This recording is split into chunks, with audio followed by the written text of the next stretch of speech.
имсол дар чемпионати кишвар оид ба футбол байни дастаҳои Лигаи Олӣ аз вилояти Суғд се даста Хуҷанди Хуҷанд, Иса ва бори аввал тими Эсхатаи Хуҷанд иштирок менамояд.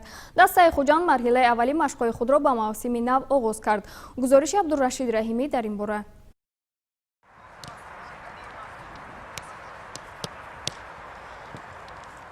Дастаи Хуҷанди Хуҷанд омодагии худро ба мавсими имсолаи чемпионати миллии мамлакат оид ба футбол байни дастаҳои Лигаи Олӣ оғоз намуд. Маврид ба зикр аст, ки соли ҷорӣ дар чемпионати миллии мамлакат оид ба футбол байни дастаҳои Лигаи Олии кишвар аз вилояти Суғд дастаҳои Хуҷанди Хуҷанд, Истаравшани шаҳри Истаравшан ва Эсхатаи шаҳри Хуҷанд иштирок намуда вилояти Суғдро муаррифӣ менамоянд. имрӯз яке аз мушкили тими Хуҷанд дар он аст, ки аз сабаби он ки онҳо майдони шахсии клуби худро надоранд, машқҳояшонро дар майдонҳои мактабҳои варзишии вилоят сипарӣ менамоянд. аз сабаби он ки дар варзишгоҳи бисолагии истиқлолияти Тоҷикистон корҳои техникӣ ва омодасозии майдон идома дорад, дар онҷо баргузор намудани машқу тамринҳо имконият надорад. ба ҳар ҳол роҳбарият ва мураббиёни дастаи Хуҷанди Хуҷанд итминон доранд, омодагиҳоро дар сатҳи хуб роҳандозӣ мекунанд ва ба мавсими имсолаи чемпионати миллии мамлакат омодагии хуб мебинанд.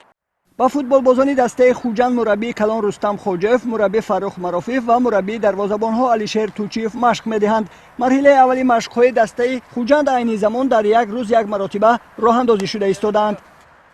тайёрӣ ба мавсими навро сани 2 январ оғоз намудем. ҳоло машқҳо дар варзишгоҳи бисолагии гузашта истод аст, дар майдонҳои иловагӣ. айни ҳол дар даста 20 нафар бозигарон машқу тамрин карда истоданд. дар назар аст рӯзҳои наздик боз даъват намудани легионерон ва бозигарои маҳаллӣ, ки аз дигар шаҳру ноҳияҳои вилояту ҷумҳурӣ. инчунин айни замон дар даста 2 бозигари даъватшудагӣ барои санҷиш. мумкин аст то охири ҳафта ки то ҳафтаи оянда бо онҳо шартнома баста шавад. то сани 2 январ ҳаво хеле сард буд. барои мин мо ба нақша гирифтем, ки тайёрӣ ба мавсими навро баъд аз 10 январ оғоз намоем. ҳоло марҳилаи якуми тайёрӣ мо дар мавсими имсолон мебошад. мураббиёни даста иброз медоранд, ки айни замон машқҳои омодагии ҷисмонӣ ба роҳ монда шуданд, то футболбозон ба идомаи тамринҳо омода шаванд. 3 рӯз шуд, ки дастаи Хуҷанд омодагии худро бо мавсими 2021 сар кардааст ва аввали тамринҳо фақат ба ҷисмонии умумӣ ҳаст ва ОФП тамринҳои худро гузарондастанд. навгуниам ҳаст ва бозингарое, ки аз дастаам тарк кардан дастаро ва бозингарои нав ба даста даъват мекунем. албатта кӯшиш мекунем, ки марҳилаи якумро хуб гузаронем ва дар марҳилаи дуюм боз ба даста навгунӣ биёрем. бозингарони даста иброз медоранд, ки айни замон машқҳои даста дар сатҳи зарурӣ идома доранд ва онҳо кӯшиш ба харҷ медиҳанд, ки дар тамринҳо фаъолона иштирок намуда мавқеи хешро дар даста муайян намоянд. мо аз 12 январ сар карда тамринҳои худро барои мавсими нав оғоз кардем.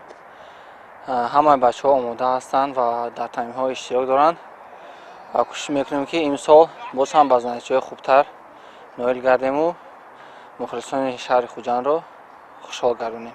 машқҳо хеле хуб. ҳоло дар як рӯз як маротиба тамрин карда истодаем ва аз сабаби ҳоло бозингарон ҷавон буданд, тамринҳо оста оста 2 маротиба карда мешавад ва ҳамаи бачаҳо омода ҳастанд, ки дар ин тамринҳо иштирок кунанд ва маҳорати худро нишон дода дар ҳайат ҷои худро гиранд. дар нақша аз аввали моҳи феврал марҳилаи дуюми машқҳо, яъне ҷамъомади омӯзишии таълимӣ дар маркази таълимии шуъбаи Бонки Миллии Тоҷикистон воқеъ дар шаҳри Гулистон роҳандозӣ шаванд. баъди омадани сармураббии нав ба даста ва пурра шудани ҳайати тими Хуҷанд, оиди машқу тамрин ва омодагии даста ба мавсими имсола боз гузориш омода хоҳем кард. бинандагони гиромӣ, мутахассиси 48-сола Рустам Хоҷаев расман сармураббии нави бошгоҳи Хуҷанд таъин гардид. Рустам Хоҷаев қаблан солҳои 2017-2018 роҳбарии тими Хуҷандро ба ӯҳда дошта, ҷоми Тоҷикистонро дар соли 2017 ба даст овардааст. ҳамчунин дар ин сол барандаи нишони нуқраи чемпионати кишвар гардидааст. дастаи хатлон дар мавсими имсолаи футбол тамринҳои худро оғоз намуд. ба гуфти сармураббӣ Аслиддин Ҳабибуллоев, ҳайати бошгоҳ имсол кӯшиш доранд, ки дар Лигаи Олӣ баромади хуб намоянд. аз рафти омодагии дастаи хатлон ҳамкорамон Парвизи Хуршед гузориш медиҳад. мавсими имсолаи футболи мамлакат бо оғоз гардидани ҷоми федератсияи футболи тоҷикистон доир мегардад. Аз ин хотир ҷиҳати ширкати фаъолона ва ноил гардидан ба муваффақиятҳо тимҳои футбол омодагиҳоро ба таври ҷиддӣ ба роҳ монданд. Дар ҳамин доира тими хатлони шаҳри Бохтар тӯли чанд рӯз аст ки тамринҳоро дар варзишгоҳи марказии шаҳр оғоз намуданд. ба гуфти сармураббии даста Аслиддин Ҳабиблоев имсол якчанд нафар бозингарони ҷавон низ ба даста даъват гардиданду ҳоло дар ин тамринҳои дастаҷамъона ширкат варзида истоданд. маврид ба зикр аст ки марҳилаи аввали ҷоми федератсияи футболи тоҷикистон дар минтақаи Бохтар санаи 22 ҳамин моҳ дар варзишгоҳи марказии ноҳияи Ҷалолиддини Балхӣ баргузор мегардад. дар дидори аввал дастаи пахтакори ноҳияи Қубудиён бо тими панҷшери ноҳияи Ҷалолиддини Балхӣ, моҳири ноҳияи Ёвон бо хатлони Бохтар ва чашмаи ноҳияи шаҳри Туз бо Бохтар 33-33 рақобат менамоянд. капитани дастаи хатлон Умарҷон Шарипов имсол тими хатлонро кӯмак карда наметавонад, зеро ӯ ба дастаи Турони вилояти Фарғонаи Ҷумҳурии Узбекистон гузариш намуда фаъолияташро дар он ҷо идома медиҳад. ёдовар мешавем ки дастаи хатлони шаҳри Бохтар тӯли чанд сол мешавад ки аз сабаби танқисӣ маблағ ва дастгирӣ накардани масъулин бозингарони калидии худро аз даст медиҳад. танҳо дар соли сипаригардидаи 2020 Эҳсон Бобоев ва Наимҷон Иброҳимзода аз сабаби танқисии молиявӣ тарки даста намуда ба тими Хуҷанд пайвастанд. бозингари дигари бо маҳорати хатлон Кароматло Саидов низ тарки тим намуд.